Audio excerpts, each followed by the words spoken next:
Hello, good morning students. Class 10th subject Sanskrit, video 49B, lesson 8। प्रिय विद्यार्थियों, पिछले video मैंने आपको इस पाठ 8 का थर्ड पैराग्राफ कंप्लीट करवाया था बेटा। आज हम इसे फोर्थ पैराग्राफ स्टार्ट करेंगे।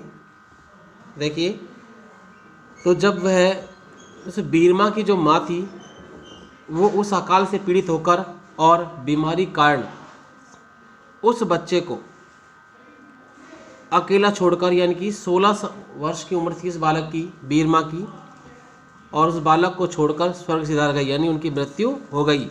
उसके बाद देखिए वह अकेला बीरमा कहाँ गया, उसने क्या किया, ये पढ़ते हैं। तदंतरम, उसके बाद एकल अपि, अकेला हुआ भी, सन होकर, उसके बाद वह अकेला होकर असार संसार, असार बिना सार के, संसार संसार में दुखदा अनल, दुखदा अनल अर्थात कि दुख रूपी अग्नि से जलता हुआ या दुख रूपी संकट से घिरा हुआ, जिसके समान द्वितीय कोई दूसरा ना हो।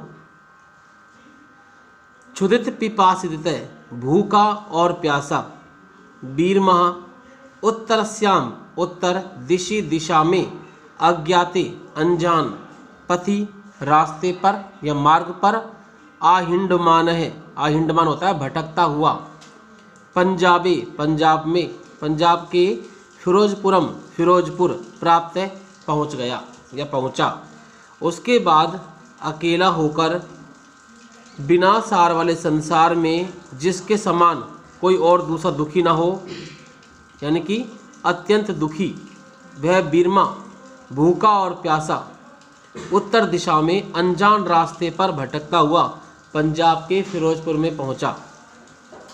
तत्र वहाँ के नापी, किसी कृपालुना दयालु व्यक्ति के द्वारा, आर्य समाजस्य, आर्य समाज के अनाथालय में प्रवेशित अयम बीरमा, प्रवेश किया हुआ अयम यानी यह बीरमा, रोटिकाया, रोटिका अक्षर ज्ञान से और अक्षर ज्ञान का युगपथ एक साथ, दर्शनम दर्शन, इदम प्रथमतया, सर्वप्रथम यहाँ ही अकरोत किया था।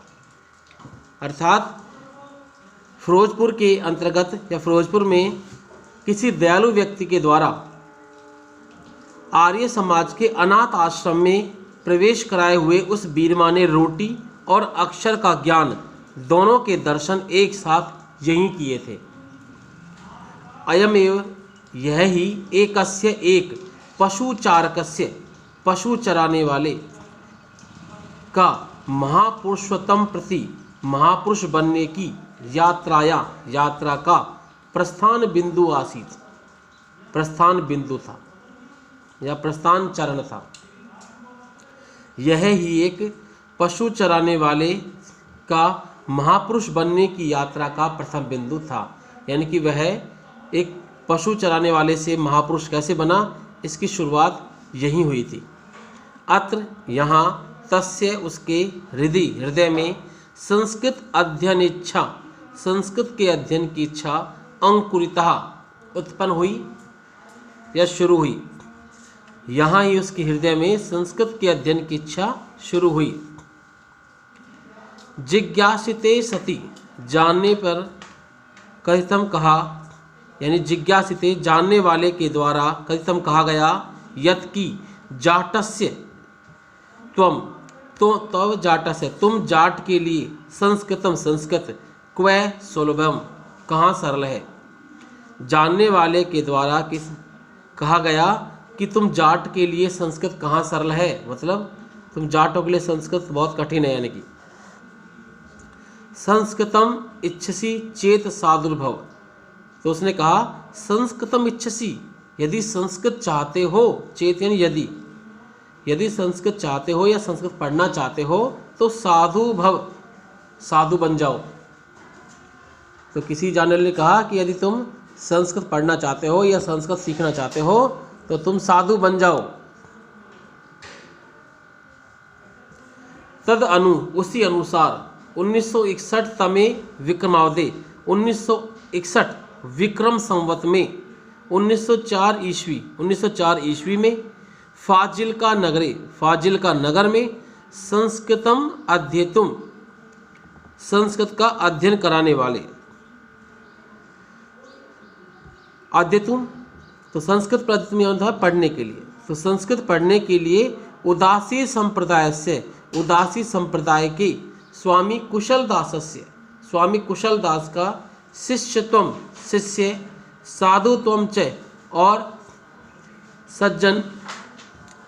सज्जनता को अंगीकृतम स्वीकार कर लिया। तो उसी अनुसार 1961 विक्रम संवत में अर्थात 1904 ईस्वी में फाजिल्का नगर में संस्कृत का अध्ययन करने के लिए उदासी संप्रदाय के स्वामी कुशल दास जी का शिष्य बनना और साधुत्व यानी साधु बनना को स्वीकार कर लिया। तो आपको समझ में आ गया होगा बेटा ये पैराग्राफ। तो इसमें सर्वप्रथम शब्दार्थ जी आपको CW में लिखने हैं, यानी कि आप इसको लर्न करो, राइट नहीं करना है, ये आपको लर्न करना है। इसके बाद में प्रसंग है, इसमें आगे सह जोड़ो, सह प्रसंग बन जाएगा। प्रस्तुत गद्यांश हमारी पाठ्य पुस्तक स्पंदना के कर्मयोगी स्वामी केशवानंद है, शीर्षक पाठ से उद्धृत है। यहाँ बीरमा यानी स्वामी केशवानंद के बचपन का नाम कि राजस्थान से पंजाब प्रस्थान का वर्णन है। और ये हिंदी अनुवाद जैसे पढ़ाया गया आपको बेटा, ये आपको HW की कॉपी में लिखना है। ठीक है बेटा, समझ में आ गया होगा आपको। तो ये कार्य आपको करना है और पढ़ना भी है। Okay students.